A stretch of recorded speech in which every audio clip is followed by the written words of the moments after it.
Salam sejahtera Malaysia. Selamat pagi tuan-tuan dan puan-puan yang dihormati sekalian. Pasti ramai ingin tahu peluang untuk Najib Razak dapat pengampunan awal atau tidak. Nampaknya setelah semakin hari semakin saya belajar, nampaknya sebenarnya Najib Razak tidak ada peluang, hampir mustahil untuk dia mendapat pengampunan serta-merta. Tuan-tuan dan puan-puan yang dihormati sekalian, berikut ialah prosedur di dalam pengampunan di Malaysia dikongsikan oleh bekas Peguam Negara Malaysia Tommy Thomas. Okey tuan-tuan dan puan-puan, di Malaysia kini pengampunan untuk Najib tidak sah sekarang, kata bekas Peguam Negara ini. Dalam bahagian keempat dan terakhir untuk temu bual eksklusif bersama James Chai dan P. Gunasegaram, bekas Peguam Negara Malaysia iaitu Tommy Thomas yang memulakan pertuduhan undang-undang terhadap bekas Perdana Menteri iaitu Najib Razak dan yang lain membicarakan topik kompleks iaitu tentang pengampunan.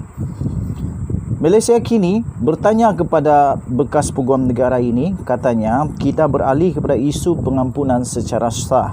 Apakah proses untuk pengampunan dalam kes Najib? Kemudian Tommy Thomas menjawab, saya gembira anda bertanya. Terdapat begitu banyak maklumat yang salah. Pertama, anda mesti ingat pengampunan di Malaysia dinyatakan dalam perkara 42 Perlembagaan Persekutuan dan adalah berbahaya untuk membandingkannya dengan negara yang lain kerana ia adalah mekanisme yang Malaysia yang unik. Terdapat lembaga pengampunan di semua negeri yang dipengerusikan oleh Raja-Raja Melayu. Kita hanya perlu fokus kepada wilayah persekutuan kerana mahkamah yang berkaitan adalah Mahkamah Jalan Duta. Jadi lembaga pengampunan wilayah persekutuan dipengerusikan oleh Seri Paduka Baginda yang di-Pertuan Agong dan Menteri Wilayah Persekutuan adalah ahlinya. Begitu juga AG dan 3 atau 4 anggota masyarakat sivil. Jadi pada asasnya setiap mereka yang telah dibicarakan di Mahkamah Kuala Lumpur berada di bawah Lembaga Pengampunan Kuala Lumpur. Terdapat kira-kira 50,000 banduan di penjara pada ketika ini, banduan yang telah disabitkan kesalahan. Kesemua 50,000 banduan ini berhak memohon pengampunan di bawah perkara 42 Perlembagaan Persekutuan itu.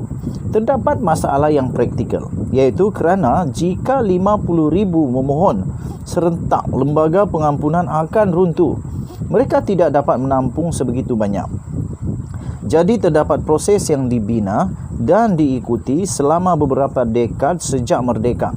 Pada asasnya, anda perlu menjalani 1/3 daripada hukuman penjara sebelum memohon. 1/3 daripada hukuman penjara sebelum memohon. Makna kata dalam kes Najib, secara asasnya, dia perlu dipenjara sekurang-kurangnya 4 tahun. Malaysia kini bertanya seperti yang dikehendaki mengikut perlembagaan.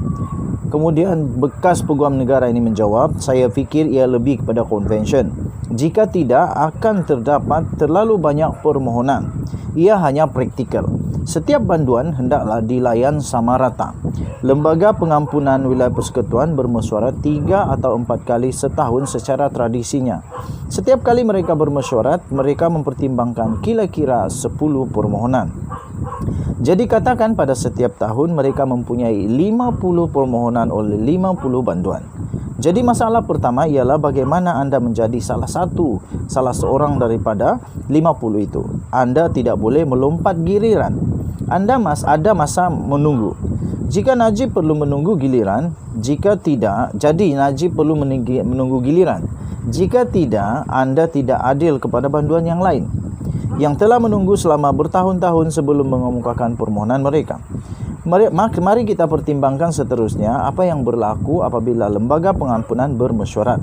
Keseluruhan idea pengampunan adalah bahawa banduan mesti menunjukkan bukti. Oleh itu anda perlu menjalani hukuman penjara selama 3 atau 4 tahun untuk menunjukkan bahawa anda telah berubah.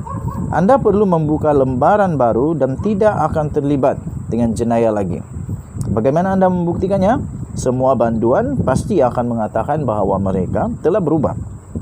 Kenyataan banduan tidak membawa makna kerana ia demi kepentingan diri sendiri. Jadi ia mesti disokong oleh pegawai parol, pegawai penjara, kaki tangan hospital dan pelbagai lagi sumber yang bebas. Lebih banyak rujukan yang diperolehi, lebih baik kes anda. Semua rujukan mesti menunjukkan fakta bahawa anda telah berubah. Kemudian kriteria yang ketiga ialah jika anda seorang banduan dan memohon, anda tidak boleh mempunyai kes jenayah lain. Dalam kes Najib pula, dia mempunyai 4 lagi kes yang belum selesai. 2 daripadanya semakin hampir pada penghujungnya. Perbicaraan pindah laporan audit 1MDB hampir selesai. Dan kes pendakwaan Tenor kini pada separuh jalan. 2 lagi belum bermula, iaitu kes pengubahan wang haram SRC 27 juta ringgit dan kes pecah amanah IPIC sebanyak 6.6 juta. Dalam semua kes ini, pihak pendakwaan mempunyai kes yang sangat kuat. Saya jangkakan dia akan diminta untuk membela diri. Saya juga jangkakan Najib akan dapati bersalah. Jadi anda tidak boleh layan pengampunan untuk kesalahan nombor 1 sedangkan anda mempunyai 4 lagi kes yang belum selesai. Jadi tidak mungkin dari segi undang-undang untuk dia mengemukakan permohonannya sekarang. Cuma tidak boleh dari sisi undang-undang. Malah mengemukakan permohonan pada masa ini juga sebenarnya tidak layak. Malaysia kini bertanya, kemungkinan lain yang difikirkan UMNO adalah mendapatkan semakan keputusan Mahkamah Persekutuan. Secara amnya kemungkinan ini berjaya agak tipis. Namun kami tertanya-tanya tentang apa kemungkinan untuk ini. Tommy Thomas menjawab, kerana muktamad dalam litigasi, rayuan mesti berakhir di mahkamah yang tertinggi di Malaysia, ialah Mahkamah Persekutuan. Rayuan tamat di situ. Begitu juga di Mahkamah Agung di England, Mahkamah Agung di India dan sebagainya. Sedikit perubahan berlaku kerana kes pimpinan rempasan kuasa tentera Chile iaitu Augusto Pinochet 25 tahun lalu apabila Lord Hoffman dituduh berat sebelah kerana isterinya adalah anggota Amnesty International.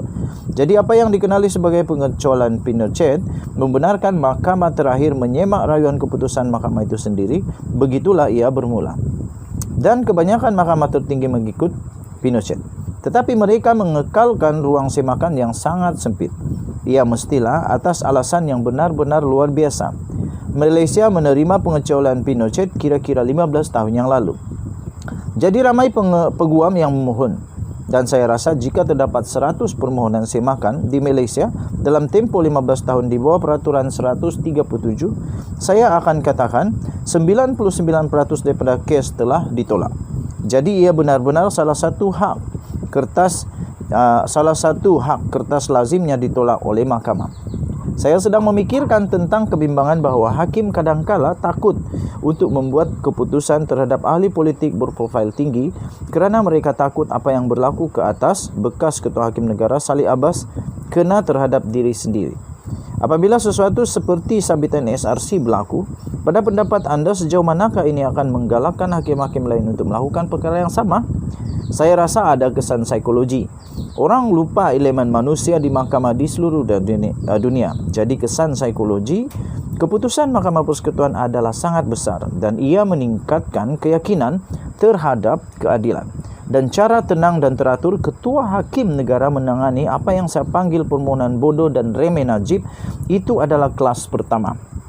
Dia tenang di bawah tekanan, tidak pernah marah, memberi pembelaan masa dan membuat semua keputusan yang betul.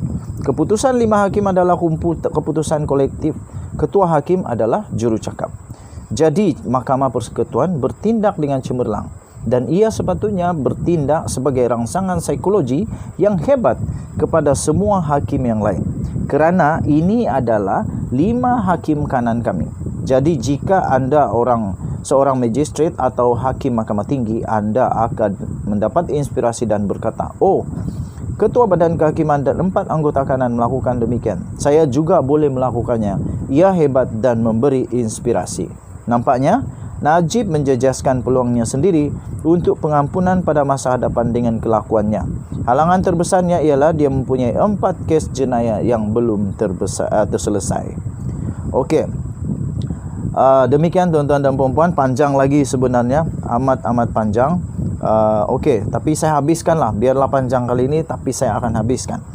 Sekalipun tidak mempunyai 4 kes yang belum selesai, dengan jelas tidak menunjukkan bahawa dia telah berubah, kata soal Malaysia kini.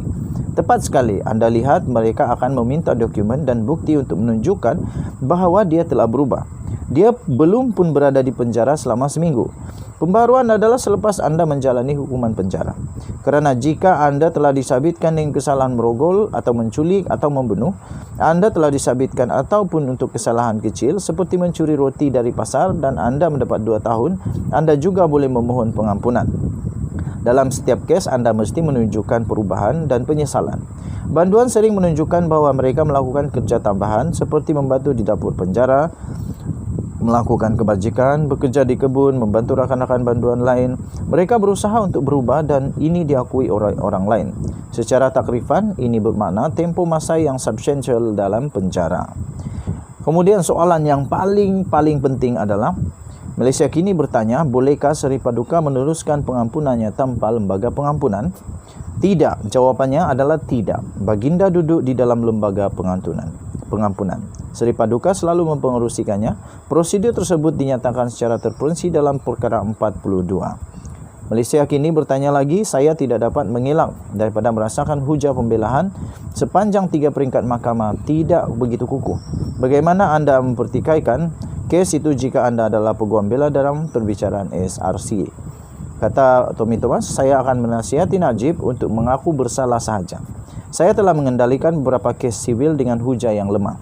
Dan kami memberitahu pelanggan, lihat, kami tidak akan berjaya. Itulah satu perkara yang baik tentang undang-undang. Ia boleh dijangkakan. Dalam banyak cara, undang-undang boleh dipercayai, pasti. Dan undang-undang menggalakkan penyelesaian. Dan untuk mendapatkan sedikit gambaran tentang bagaimana kes itu akan berakhir, pergi berjumpa dengan peguam yang baik yang boleh membaca mahkamah dan peguam akan berkata, tolong jangan buang masa. Itulah sebabnya di seluruh dunia, tertuduh mengaku bersalah atau pihak bertelaga bersetuju dengan penyelesaian. Okey, panjang lagi, saya tidak akan habiskan membaca. Kamu boleh baca di malaysiakini.com. Kita jumpa lagi. Bye-bye.